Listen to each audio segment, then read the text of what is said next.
Assalamualaikum warahmatullahi wabarakatuh. Salam damai dan sejahtera dan selamat siang untuk kita sekalian. Shalom. Sungguh indah pemandangan di sini, seakan ada di Kahyangan. Berbahagialah saya siang ini berada di Universitas Katolik Parahyangan. Kota Bandung dalam kenangan semenjak dahulu sampai kini. Terima kasih untuk undangan sehingga saya hadir di sini. Yang saya hormati dan banggakan, kagumi, Profesor Insinyur Tri Basuki Yuwono, Rektor Universitas Katolik Indonesia, Rektor Universitas Katolik Parahyangan, Profesor Dr. Ramdan Panigoro, Dekan Fakultas Kedokteran Universitas Katolik Parahyangan, besan saya Profesor Soeharto. Maaf yang lain, saya ini sapa para guru besar dan staf pengajar, segenap civitas akademika, para mahasiswa atau pakai ini, para mahasiswa yang saya sayangi, dan segenap hadirin yang saya banggakan. Merupakan kehormatan yang besar bagi saya diundang oleh Bapak Rektor untuk bersama-sama dengan hadirin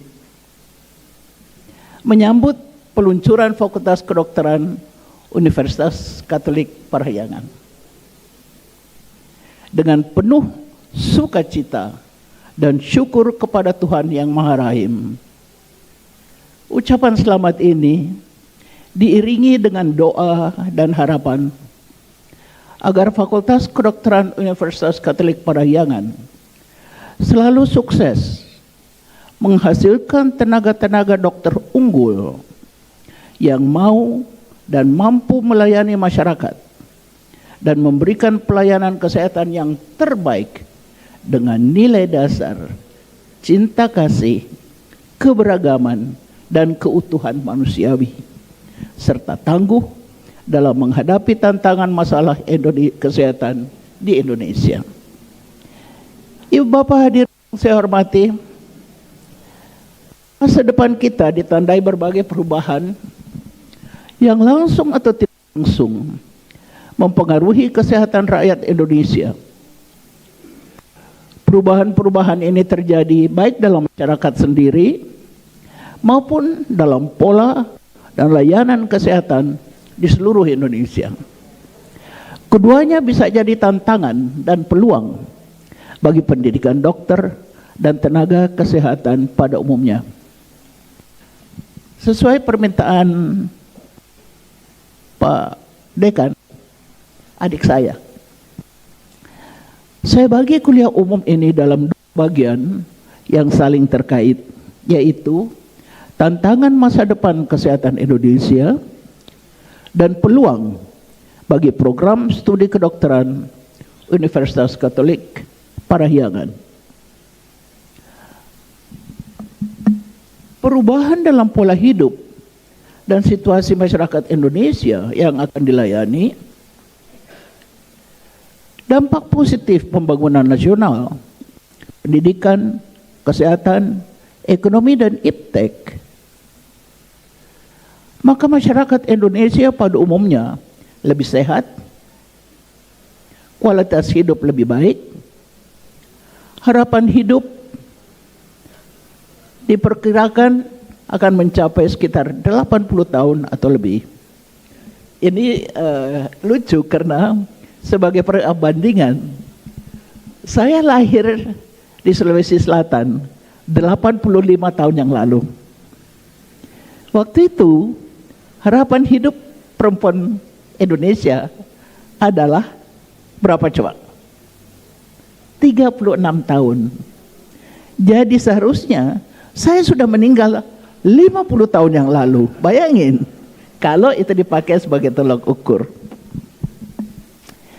Karena Indonesia yang kita cintai ini sangat luas dan terdiri dari pulau-pulau, masih banyak masyarakat dan daerah-daerah yang belum ada layanan kesehatan, yang bermutu, bahkan belum pernah bertemu dokter.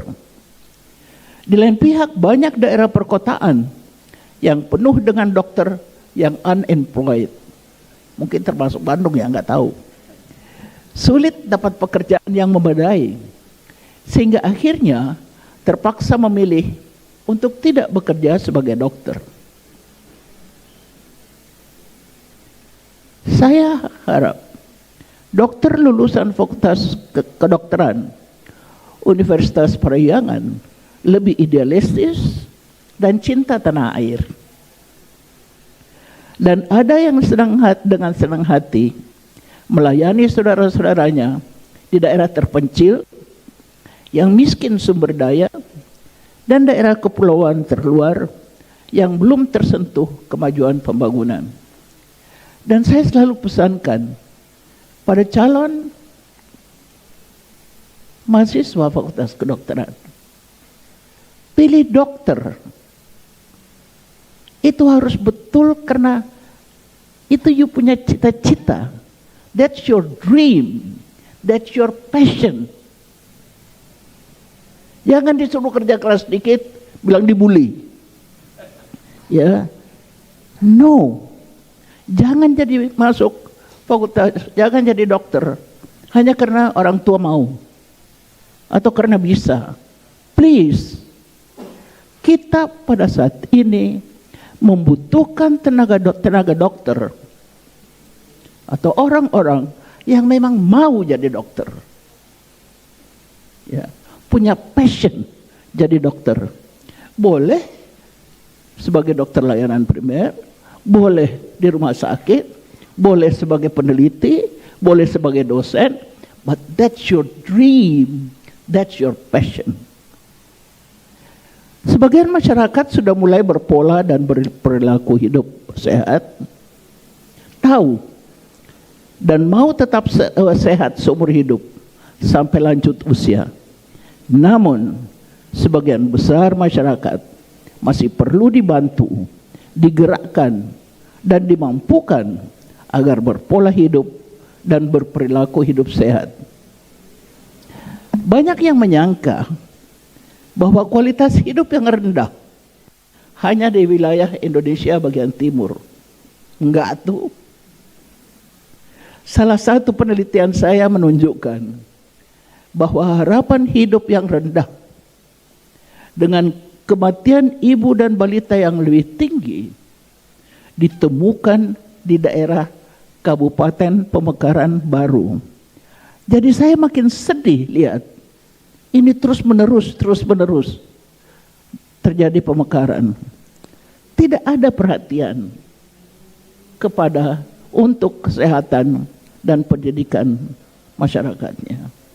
Sedih saya. Kemajuan ilmu pengetahuan dan teknologi atau IPTEK akan mempengaruhi pola hidup dan kesehatan masyarakat Indonesia, atau sudah ya. Ilmu pengetahuan dan teknologi, termasuk teknologi informasi kesehatan yang positif, memang bisa membantu seseorang, bahkan seluruh keluarga dan komunitasnya untuk selalu menjaga kesehatannya dan tahu kapan dan di mana mencari bantuan kalau ada gangguan kesehatan. Di lain pihak ada banyak juga salah informasi dan informasi negatif yang bisa mengganggu, bahkan menghambat anggota masyarakat mencapai derajat kesehatan yang setinggi-tingginya. Oleh karena itu, calon dokter diharapkan mempunyai kemampuan berkomunikasi dengan baik untuk menjelaskan berbagai informasi yang diperoleh pasien dari internet atau sumber lain, agar masyarakat, dalam hal ini pasien, tidak tersesat atau menyalahgunakan informasi tersebut. Bagaimana minumnya tadi?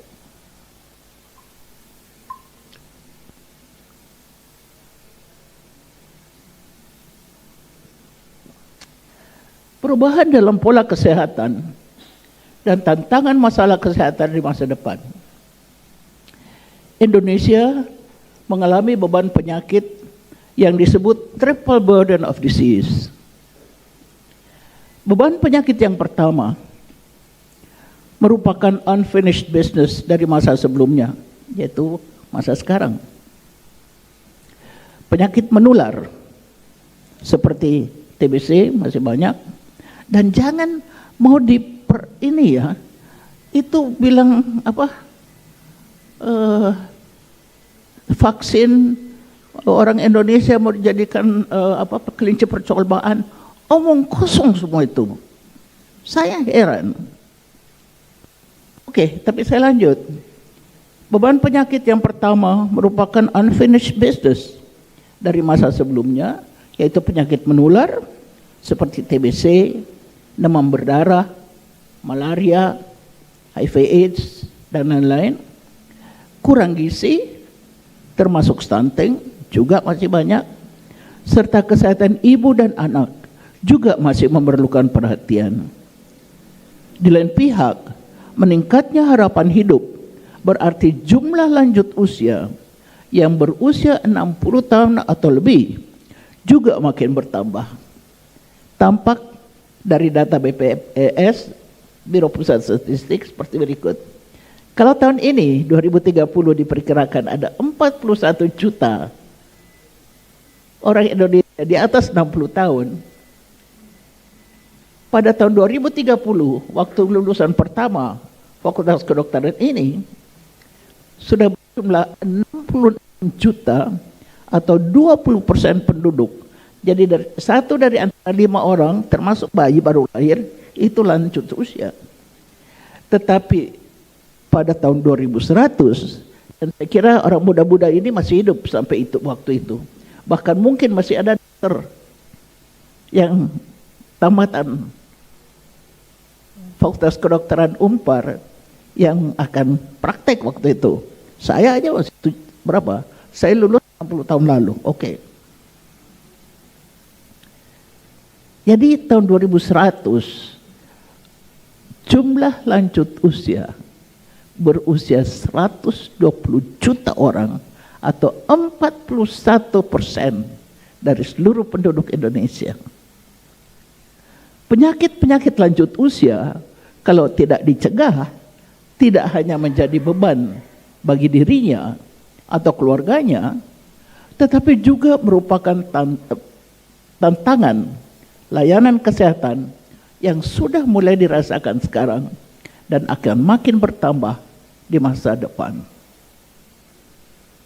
Sebab makin lanjut usia, makin tambah penyakitnya. Kecuali kalau dicegah. Beban penyakit yang kedua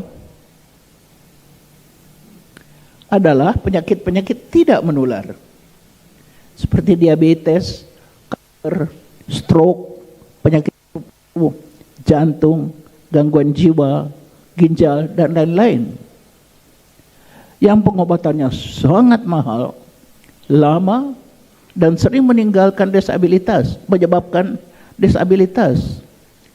Berita baik adalah bahwa sebagian besar penyakit tidak menular dapat dicegah secara efektif, jauh lebih murah, dan mengurangi penderitaan, yaitu dengan mengenali dan menangani faktor-faktor risiko terjadinya penyakit tidak menular tersebut, seperti merokok dalam berbagai bentuk, termasuk vaping.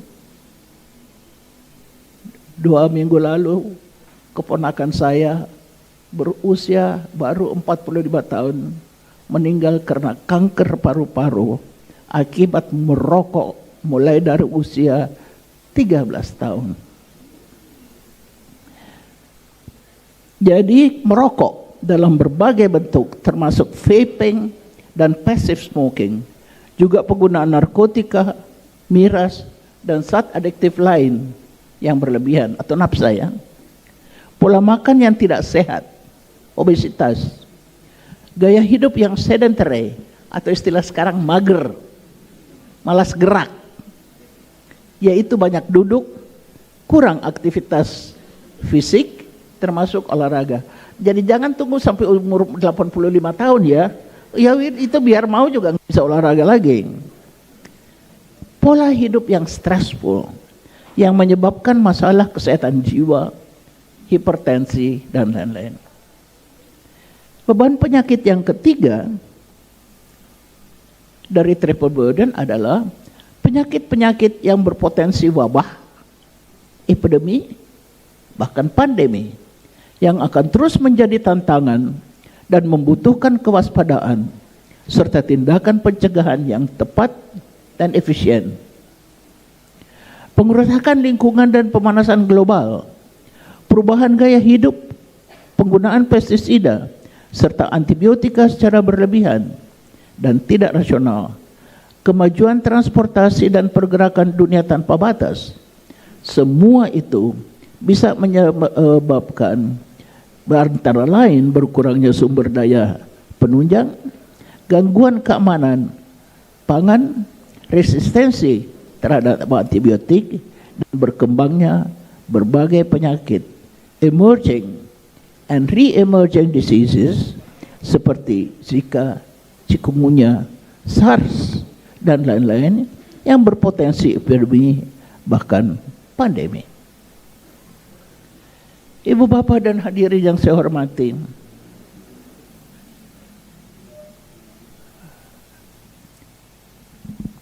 tantangan dan peluang program studi kedokteran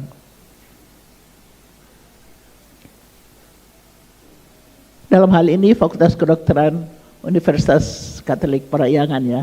Saya kira banyak yang sudah tahu, saya dengar dari Ibu Siantia juga, persiapan masih terus berlangsung dengan semangat yang besar dan tahu dan mau apa yang harus dilakukan. Itu maka saya percaya, saya tadi bilang sama Prof, saya sebenarnya tidak setuju terlalu banyak fakultas kedokteran. Itu yang tadi dibilang ada dua kubu. Tetapi kita lengkapi yang sudah ada, termasuk mahasiswanya, harus seleksi dengan baik dan tidak kurang lagi para dosen dan pengajarnya. Itu harus betul diseleksi, ditrain, dan di-retrain lagi. Oke, saya lanjut. Di tengah menjamurnya fakultas kedokteran di seluruh Indonesia, maka walaupun semula saya tidak setuju, saya berkeberatan. Tetapi komitmen jangka panjang Universitas Parahyangan yang sudah punya track record yang begitu bagus untuk berperan dalam kancah pendidikan dokter Indonesia menuju Indonesia Emas 2045 patut didukung untuk fokus pada pendidikan dokter yang unggul. Tadi semua ini pada mengatakan juga harapannya pendidikan dokter yang bermutu, yang unggul. Civitas Akademika bermitra dengan fakultas kedokteran lain yang berpikiran maju dan berbagai pihak mempunyai kesempatan emas untuk lebih kreatif dan inovatif, membentuk suatu budaya belajar mengajar yang terus berkembang, beradaptasi dengan berbagai perubahan, dan mencari peluang pendidikan agar dokter yang dihasilkan lebih bermutu, lebih seperti tadi harapannya, berperi kemanusiaan.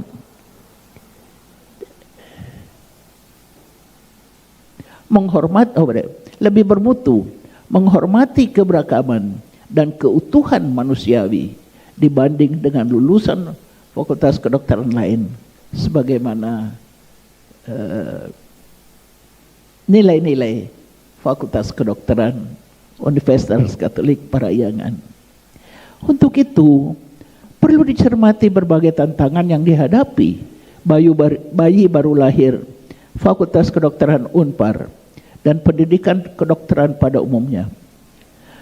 Pengalaman kita di Indonesia dan secara global membuktikan bahwa untuk menanggapi masalah kesehatan yang kompleks dan beraneka ragam, termasuk epidemi dan pandemi, yang paling efektif dan efisien adalah bila dokter keluarga dan fasilitas kesehatan primer bekerja sama menggerakkan, memotivasi, dan terus-menerus memberdayakan masyarakat untuk menghargai.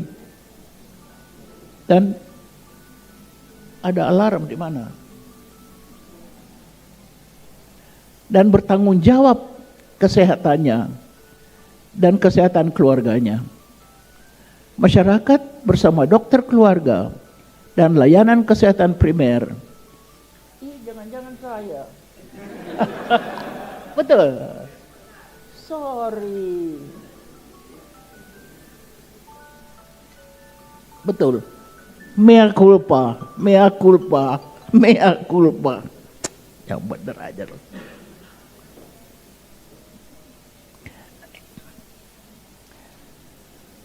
Masyarakat bersama dokter keluarga dan layanan kesehatan primer dapat melakukan upaya-upaya pencegahan, promosi hidup sehat, diagnosa awal, bahkan layanan paliatif dan home care yang efektif dan efisien. Jadi saya dari dulu selalu menekankan pada layanan primer, dokter keluarga, ya, dan kemampuan masyarakat. Itu yang sangat penting. Karena itu, tantangan sekaligus peluang pertama pendidikan kedokteran adalah mendidik calon dokter untuk jadi dokter keluarga, pemimpin yang dapat merangkul anggota masyarakat dengan pendekatan sesuai nilai dasar dan pilar Universitas Katolik Parahyangan. Fokus pada kesehatan ibu dan anak perlu diperluas dengan pendekatan life cycle atau siklus hidup manusia secara utuh, from the womb to the tomb, artinya dari rahim ibunya sampai ke kubur. Karena bayi dan balita yang sehat harus berkembang jadi remaja dan anak usia sekolah yang sehat, untuk kemudian jadi orang dewasa, tenaga kerja, dan orang tua yang sehat dan handal. Dengan kebiasaan berpola dan berperilaku hidup sehat, mereka akan memasuki masa pensiun dan lanjut usia yang tetap sehat, aktif, mandiri, bahagia. Itu yang diharapkan. Bapak Ibu hadirin yang saya hormati, dokter lulusan tahun 2030 dan sesudahnya memang mempunyai banyak peluang. Bisa sebagai dokter keluarga layanan primer, pemimpin dan penggerak masyarakat untuk hidup sehat, terutama di daerah-daerah luar Jawa Bali, sebagai dokter spesialis di rumah sakit dengan atau tanpa peralatan canggih, sebagai peneliti, itu juga penting sekali peneliti, dan sebagai pendidik atau dosen. Pesan saya pada para dosen juga begitu. Dosen itu harus dipilih secara cermat. Dosen itu juga harus punya passion untuk mendidik, untuk membagi pengalaman dan pengetahuan, dan sendiri terus bertambah pengetahuan. Ibu bapak hadirin yang saya banggakan, tantangan lain adalah karakteristik mahasiswa sekarang berbeda dengan dahulu. Jujur-jujur, mahasiswa sekarang ini generasi Z yang sudah sangat akrab dengan informasi daring, gadget, artificial intelligence, dan lain-lain. Akses informasi sangat luas dengan gratifikasi instan. Dia bisa dengan cepat mencap dosen boring atau dan lebih menarik main HP dan distraksi lain. Dan sekarang kalau dimarahin dia bilang bully. Kalau saya dulu marahin aja. Ya, jadi memang ada perubahan cukup besar dalam pendidikan kedokteran. Biaya pendidikan juga makin mahal. Kita semua sangat apresiasi kalau ada beasiswa untuk mahasiswi dan mahasiswa dari keluarga yang kurang mampu, tetapi mempunyai passion tadi dan mempunyai, Tuhan berikan dia cukup kemampuan dan mengharapkan bahwa jumlahnya dapat makin ditingkatkan. Peluang apa saja yang dimiliki oleh Fakultas Unpar? Fakultas Kedokteran Unpar yang baru lahir ini. Sebenarnya ini saya kepingin turun dengan saya ini dan keliling bertanya sebenarnya kepada dosen sekarang. Menurut Anda apa peluangnya?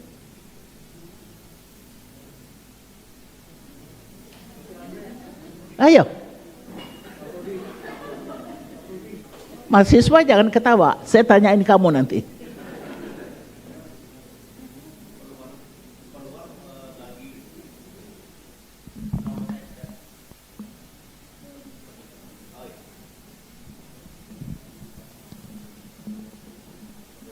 Boleh ya, tambah sedikit ya, Pak Rektor.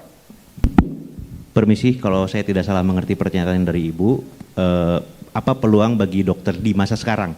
Bukan di masa depan, berarti di masa sekarang. Bukan peluang untuk dokter, peluang untuk dosen. Dosen, baik. Jadi sebenarnya kalau saya memahami tadi seperti Ibu menyampaikan bahwa dengan perubahan zaman, salah satu contoh saja ya, dengan berkembangnya artificial intelligence, jadi sebenarnya dosen itu istilahnya sekarang punya saingan. Punya saingan itu mahasiswa bisa belajar dari tempat lain yang ya sebenarnya kredibilitasnya belum tentu bisa dipercayai.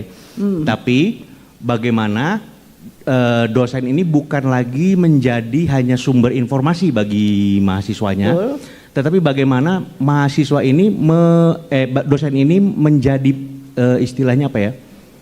Penggelitik atau membangun critical thinking mahasiswanya untuk memilah informasi mana yang tepat dan tidak tepat. Jadi artinya dosen di sini bukan hanya menjadi pengajar tapi juga menjadi penerjemah dari cabang-cabang perkembangan artificial intelligence dan lain-lain itu bagi mahasiswanya seperti itu, Bu. Salah satunya itu salah satu contoh yang saat gantian ini. Gantian ya, duduk sini yuk. Terima kasih banyak Ibu.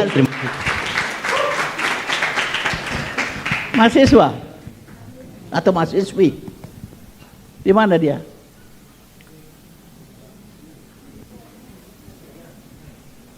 Ya, karena saya orangnya gender balance ya, selalu satu laki-laki satu perempuan. Ayo, mau ditanyain.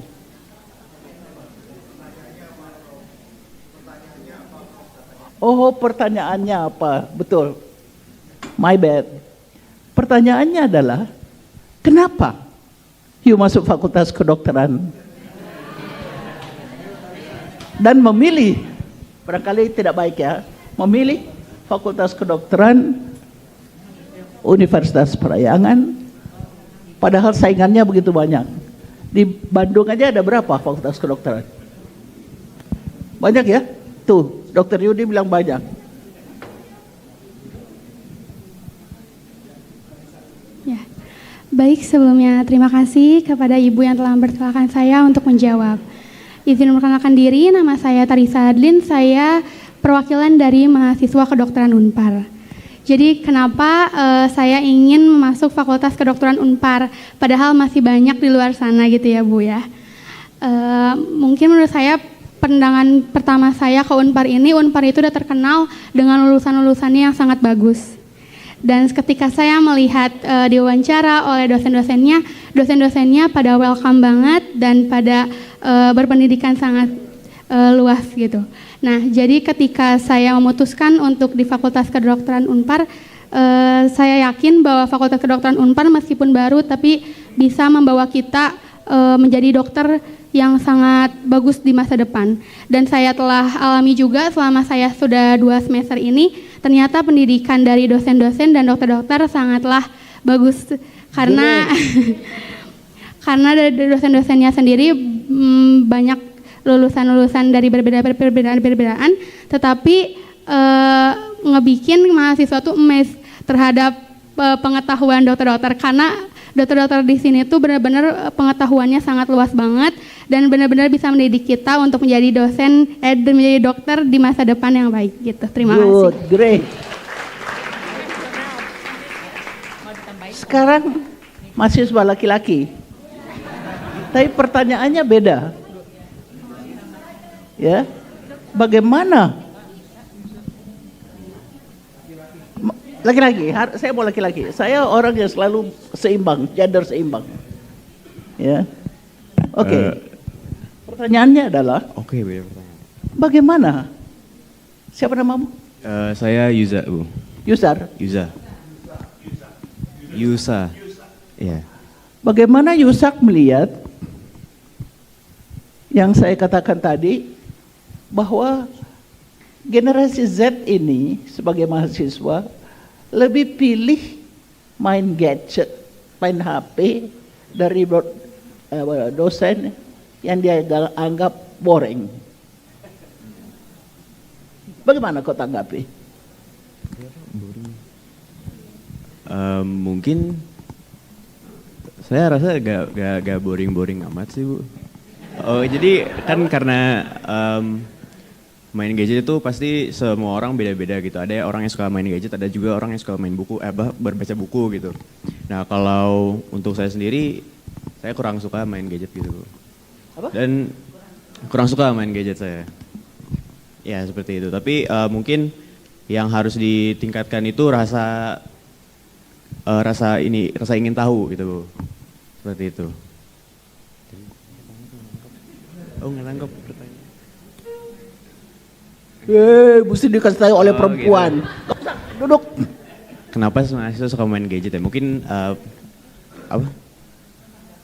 Tanggapannya? Kau usah cukup, terima kasih. Terima kasih, tidak perlu dapat masukan. Terima kasih. Tapi saya setuju dengan kamu. Ya, sebagian besar. Coba dengerin apa yang saya bilang. Apakah benar atau tidak? Kalau salah, kamu boleh bilang salah.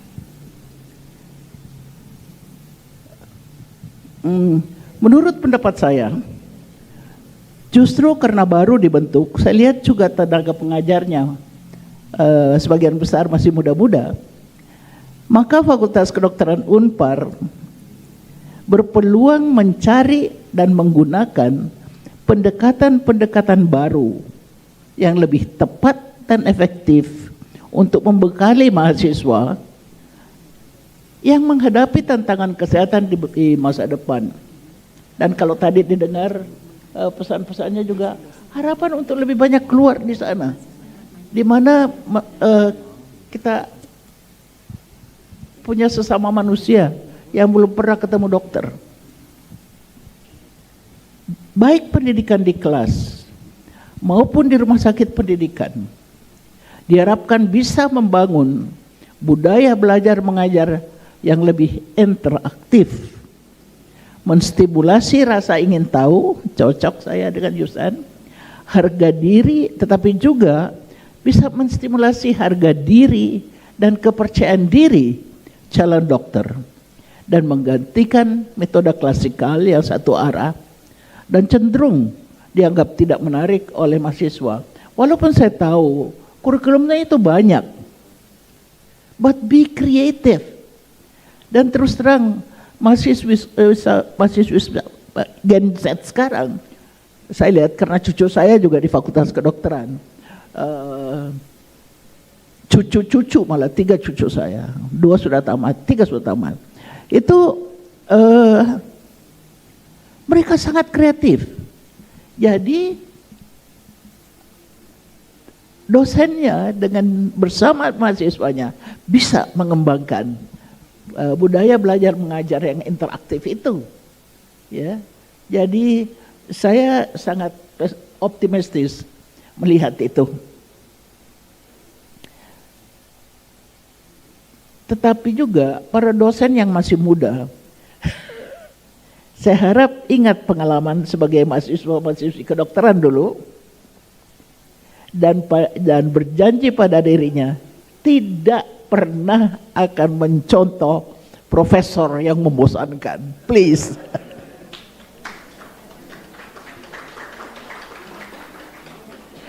Dosen dan tenaga pengajar dan pendidik yang modern harus bersedia menerima peran sebagai role model yang responsif, bertanggung jawab, kreatif, baik dalam mengajar, melakukan penelitian, ataupun ketika membahas case studies atau diskusi pasien.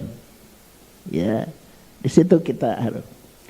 Fakultas Unpar yang berpeluang untuk membentuk kebiasaan dan perilaku untuk riset dan penelitian agar calon dokter mempunyai keterampilan dan disiplin untuk pencegahan, perawatan maupun pengobatan dan palliative care yang evidence based. Saya juga melihat anak-anak sekarang itu rajin sekali bikin penelitian dan pintar sekali. Ya.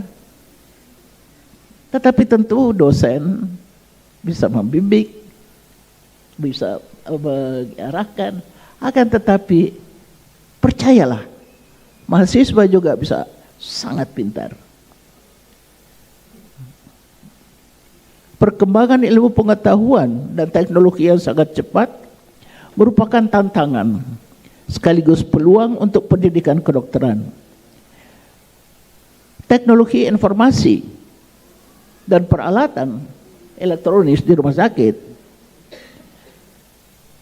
tentu bisa dimanfaatkan untuk mempermudah proses belajar mengajar.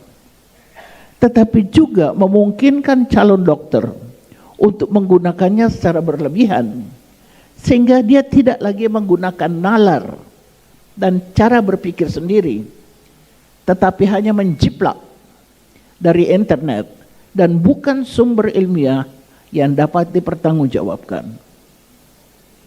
Demikian pula penggunaan berbagai peralatan elektronis seperti USG, MRI, CT scan dan lain-lain bisa menyebabkan ketergantungan calon dokter pada peralatan dan teknologi, sehingga menimbulkan ketakutan atau keengganan melayani di daerah atau fasilitas kesehatan yang belum lengkap peralatannya. Nah, ini yang menjadikan, ya, saya bertemu, nanti terlalu panjang kalau saya cerita pengalaman. Sebaliknya, telemedicine dapat dimanfaatkan secara kreatif dan inovatif, misalnya untuk pendidikan berkelanjutan. Kami banyak pakai untuk misalnya melatih para bidan, perawat di daerah-daerah terpencil, ya. Tetapi juga bisa untuk berkelanjutan untuk alumninya, dokter-dokter yang maupun dokter Unpar maupun bukan, yang berada di daerah atau fasilitas kesehatan yang terpencil. Hubungan berkelanjutan antara Fakultas Kedokteran Unpar dan para alumninya akan menguntungkan kedua belah pihak, karena Fakultas Kedokteran dapat memberi dukungan kepada alumni dan sebaliknya alumni dapat memberikan informasi balik atau feedback yang berharga yang dapat dipakai untuk meningkatkan mutu pendidikan Fakultas Kedokteran Unpar.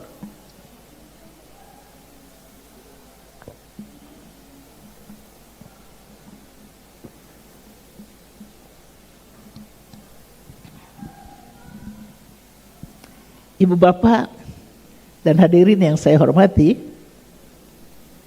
tentu masih banyak tantangan dan peluang yang bisa kita angkat Namun mengingat keterbatasan waktu, cukup sekian pesan dan harapan saya pada kesempatan yang penting dan berbahagia ini. Saya ucapkan terima kasih atas perhatian Ibu Bapak sekalian, dan saya tutup sambutan saya dengan kata-kata bijak. Tidak ada kesuksesan tanpa kerja keras. Tidak ada keberhasilan tanpa kebersamaan. Tidak ada kemudahan tanpa doa. Tolong bawa pesan itu. Dan saya tutup dengan pantun, intan berlian, cantik bercahaya. Indah berkilau, disinari sang surya. Sampai di sini perjumpaan kita. Kudoakan Tuhan berkati kita semua.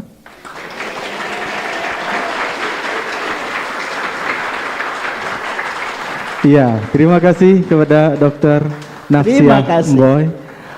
Izin untuk ya. Kayaknya ini apa namanya, tepuk tangannya lebih keras waktu selesai ya. Kalian senang ya waktu selesai? Itu artinya banyak mendapatkan inspirasi, Dok. Oh, Jadi ya. tepuk tangannya lebih banyak ya.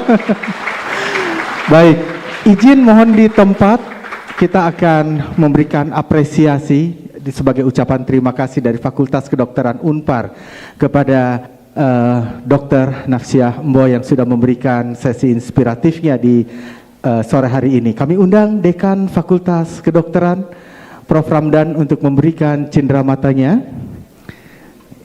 Iya, mohon dibantu petugas untuk mejanya. Iya, kami undang juga Rektor Unpar untuk mendampingi Dekan Fakultas Kedokteran Unpar. Iya, cindera mata ini juga tadi sudah disampaikan oleh Rektor bahwa ini adalah produk UMKM siswa Unpar, ya. Iya.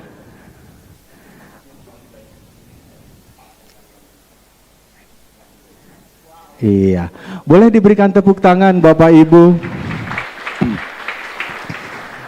Iya. Baik.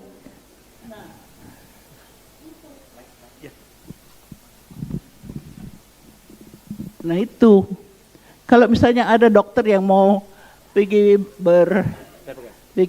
pergi bekerja di Flores sana, itu daerah kopi loh, ya, bisa kerjasama dengan sini pakai telemedicine aja. Kemudian apa ini? Oh sabun. Oh dari Banten. Oke. Para bawah juga. Terima kasih. Kasihan ya rektornya dikerjain ya. Suruh pikul terus ya. Gak apa-apa, dia adik saya kok. Oh notesnya. Terima kasih banyak sekali lagi. Wassalamualaikum warahmatullahi wabarakatuh. Salam sejahtera. Shalom. Baik, terima kasih Rektor Dekan Fakultas Kedokteran dan juga Dr. Nafsia Mboy untuk kembali ke tempat.